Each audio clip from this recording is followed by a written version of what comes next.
for the better part of 2 years, the number one concern that people have had about Joe Biden is his age.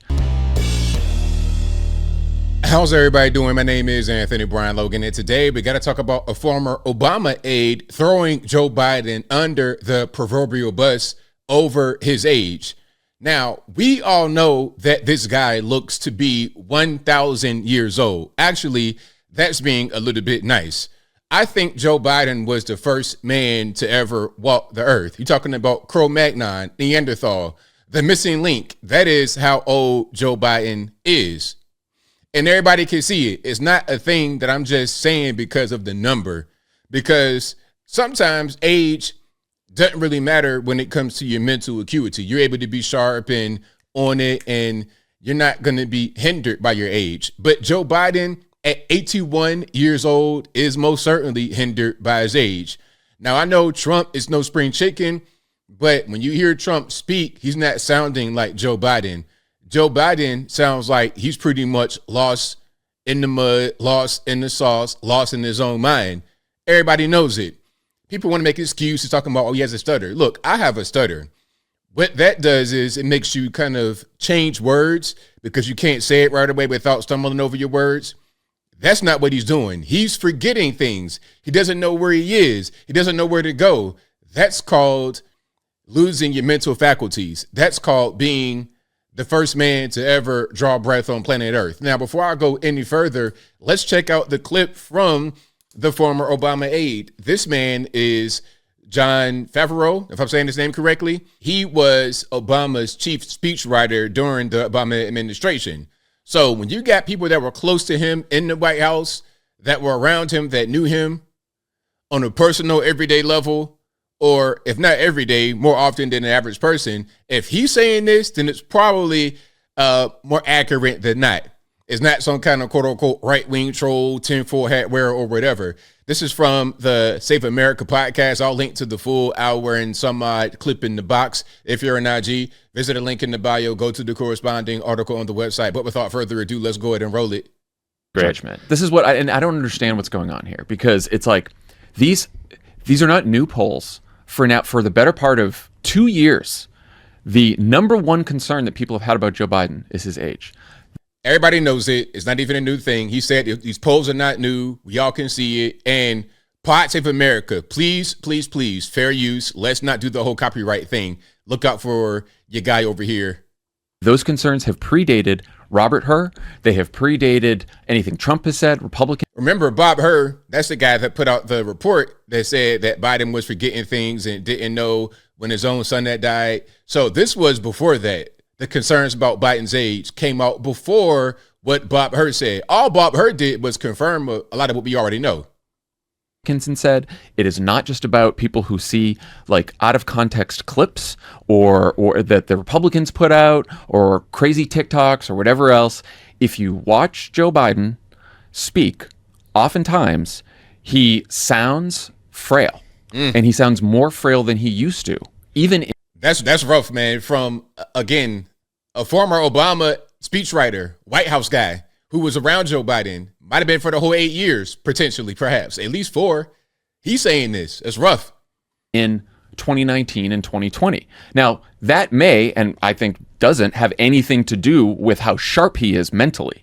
But the voice sounds frail, and he shuffles more because of the arthritis in his back. So for most people in the country who are just watching him be president, what do they see when they turn on the television? They see a frail old man that doesn't know where he is or what's happening or what's going on. That's what they see.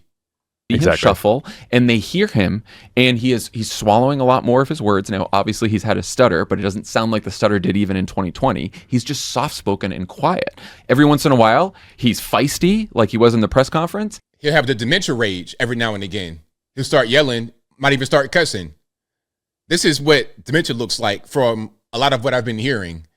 You know, I'm no doctor. I can't diagnose the guy, but people that know about this disorder, they tell me they see that in him.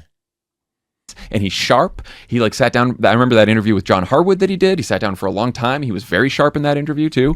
But I don't know if it's when he gets tired or not. He is mumbly, and I think that has an effect on people that is apart from whatever the media says, whatever Republicans say. If the New York Times and everyone else stopped covering this issue tomorrow and never mentioned his age again, I guarantee you the concerns would still be there among people because they have been for the last several years. Yeah. Calling the man mumbly is 100% crazy, but 100% on point. 100% on point. He's mumbly. He's stumbling and mumbling, falling. Let's not forget about the falling, slipping on steps, falling on the ground. I shouldn't see the bottom of this man's hind parts and shoes this much. This man been on the ground at least more than once. Tripping over sandbags, tripping over stairs, tripping over nothing, tripping over air. Basically, that's what Joe Biden is doing. And this is your president of the US of A, the leader of the free world. Yeah, I think angrily dismissing the concern will not make the concern go away. He has to actively be engaging the concern. My take on the press conference was that it was a win but not a blowout. Why? Well, I could stop it right there. I'll link to the rest of this in the box. But again, this guy right here that was just speaking, that's John Favreau, former Obama speechwriter. Okay, in the White House. I'm not sure if it was for the 4, for the 8, for a short period of time, but he was in the White House writing speeches for Barack Obama. And of course, Joe Biden was vice president under Barack Obama. Now, we have a clip from Seth Meyers' show. And Joe Biden decided to make a little pit stop on there to talk about this whole Dark Brandon meme. Now, observe him here. This is recently. This is like the other day. Observe what he's doing here if you didn't already know how bad this guy looks. To the era we live in now, there's a Dark Brandon conspiracy meme. And this is something that you see. Now, of course, when they mention Dark Brandon, you know, that's like the whole thing with him. And he has like the red eyes and like an evil version of Joe Biden. That's the meme basically on social media. And as soon as Seth said it, he's reaching in his pocket to get out the glasses to do it. So it's like a bit they already had scheduled. Seem to have a lot of fun with. You've co-opted Dark Brandon. This is a yard sign. And do you enjoy playing around with the Dark Brand meme? No, I resent the hell out of it. Okay. Now, he's putting the glasses on, but was it me or did I see him struggle to put the glasses on? Can we just rewind that right quick just to make sure it's not, maybe I'm seeing things, maybe I'm just being biased against him and I want to see him struggle, but let's watch it and then you tell me what you see. Dark Brand meme? No, I resent the hell out of it. Okay. He did one of these numbers. Like, he was struggling to put glasses on. Come on, man.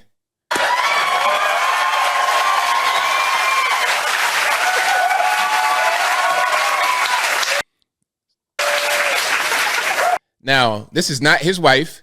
I don't know who that lady is. Maybe you guys know. I don't know all these celebrities, so please pardon me. Pardon my ignorance. But why are you touching her hand? I don't know. At least he ain't sniffer, but that's a different story. My favorite one recently is there are 18% of Americans, according to recent polling, have believe that you and Taylor Swift are actually working in cahoots. Okay, like let's talk about the important poll. The percentage of Americans who think this guy is way too old to be in office right now. And after the Kansas City Chiefs won the Super Bowl, you posted this on social media and you wrote just like we drew it up. Now, I have you on the hot spot here. Can you confirm or deny that there is an active conspiracy between you and Miss Swift? Where are you getting this information? It's classified. It's classified information.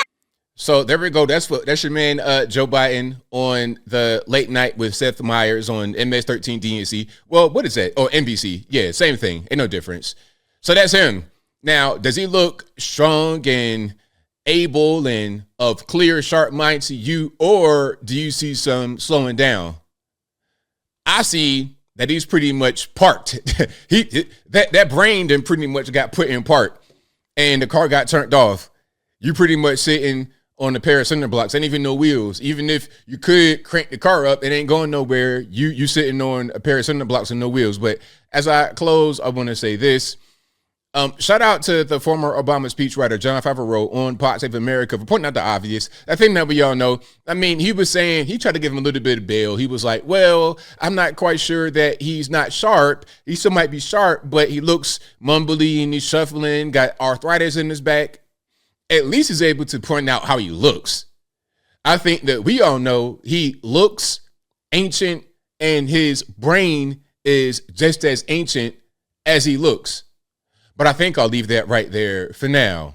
And what say you? What's your opinion about the former Obama speechwriter throwing Biden under the bullet train, the speeding bus, the big boy, the 18-wheeler, whatever your thoughts are? Let me know in the comments below. You guys know where I'm at. I mean, it's pretty obvious.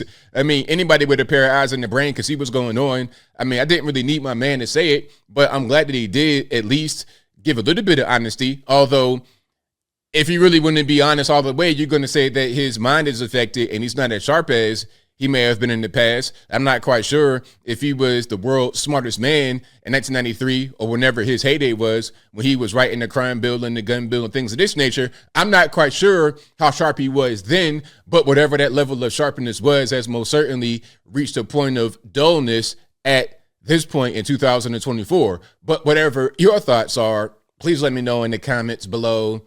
And that's all I got to say for this video. If you like what you heard, please comment, rate, share, and subscribe. Peace.